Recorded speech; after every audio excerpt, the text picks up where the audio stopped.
Dr. Cusin, one of your, I would think, favorite things to talk about is risk, high risk, low risk, but tell me about phony risk. Phony risk is a hard sell for people. For example, if I told you that cholesterol screening is a phony screening test, you're going to say, but high cholesterol is a risk factor for heart disease. It's really not. If you get a cholesterol that's high, the first question that should come out of your mouth is, how high? Because they keep moving the goalpost toward cholesterol levels that used to be considered to be normal, that are now considered to be abnormal. So if your cholesterol is a little elevated, or even moderately elevated, there's no proof that treating it, taking a cholesterol lowering medication, is going to affect your chances of developing a cardiovascular event. And so that's a phony high risk, but it's a way of getting you to act. Your cholesterol is sky high. You got to do something about it. Well, how high exactly? And people should know that cholesterol now is considered abnormal at 240, and if their cholesterol is 260, the risk of something happening because of that 260 is extremely small. It's up to the individual, but the doctor should explain it's not very high, and your chances of a problem are pretty low, and your chances of taking a statin or a cholesterol-lowering medication has its risks too. And so that's kind of a phony high risk. If your cholesterol is truly sky high in many, many hundreds, then it might make sense to do something. Everyone has a family, and everyone has family whose members have died of something. And so everyone has a family history of something terrible. But if a family member was elderly and had risk factors for those things that they died from, it's not a family history that's relevant for any action that you need to take. Doctors often say, you should do this because you have a family history of it. Yeah, but my dad was 90 years old and he smoked and he drank. If you have a family member who's very young, way younger than the disease usually occurs and had no particular risk factors, the greater the role of genetics, the more risk there is in a family. But people do the wrong things in trying to prevent Alzheimer's disease because they had a relative who had it, pancreatic cancer, and there are all sorts of things that people become needlessly fearful over because they have a family history. Very young, no other risk factors. Those are family histories that are worth noting, not the elderly parent who died tragically of old age. Everyone has a family history.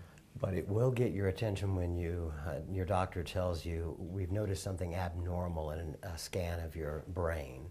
Every time you get a headache, every time you have a problem, you're going to be stressed over this and think that it's a tumor, you're dying immediately. Most people go down that road of panic. But how do you avoid going down that road of panic? Several societies came out and decided which tests are not useful and which tests should be avoided, and CAT scans and MRIs were high on the list. There might be a time during the course of someone's problem that it's wise to get a CAT scan or an MRI, but not at the drop of a hat. Total body scans and executive health physicals, these are not run by doctors. They're run by entrepreneurs, businessmen, hospitals, and some doctors. They're profit centers. But for patients, they're danger zones. Because if you have 1,000 people who get a total body scan, 900 are going to have a false alarm, and those false alarms have to be investigated. And that means cost, invasion, and overdiagnosis. Is that a blip in the technology? Is it just an abnormal read? What causes that? It's technology that's so sensitive, they pick up things that you don't have, never would have had, and even if you did have, would never bother you. And so technology gets to be too sophisticated for the healthy individual who has no complaints and no particular risk factors, and all of a sudden they're in that three-ring circus of overdiagnosis, overtherapy, and false victimization. And that's what technology does. Take advantage of the technology when you're sick. Stay away from it when you're healthy, or at least question the need for it if your doctor recommends something. And it is easy for families to panic, especially if granddad died of a similar condition. So that's where you might need someone like you, a neutral person, to come in and make a shared decision, right? Yes, there are people who are terribly worried about Alzheimer's disease, and are particularly worried about it because their mom or dad had it. And yet one first-degree relative, mother, father, who has Alzheimer's disease, puts the individual at no particular risk. And these people become obsessed, correctly, because it's a terrible thing to have. There's a brand new scan that was just released this week that can diagnose Alzheimer's before people even know it. And many people who are needlessly scared over Alzheimer's because of a family history are going to get that scan. And if it shows something, what are they going to do about it? Nothing. There is no treatment. And so that's the kind of vicious cycle that occurs. You have a family history of Alzheimer's. There's a new scan that just came out this week.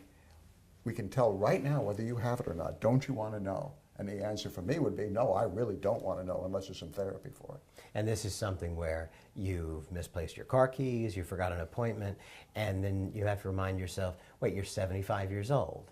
These things happen. They happened to me at 40. They're happening to me right now. It's not forgetting where your car keys are. It's forgetting what kind of car you own. And that's the alarm. Yeah, that should trigger something. That should trigger I've something. forgotten where I parked, but I kind of knew what vehicle I was in. That's right, before. exactly. All right, Dr. Cusin, people can log on, interact with you, read your blogs, and ask questions of you, right? Please, I enjoy that. Good. You can do that at cnyhomepage.com. Click on the Medical Advocate, and you'll see Dr. Stephen Cusin, and you can ask him questions and once again read about that blog and visit with him and learn more about his practice, the Shared Decision Center here in Utica. Dr. Cusin, thank you so much for joining us. Joey, thank you as always.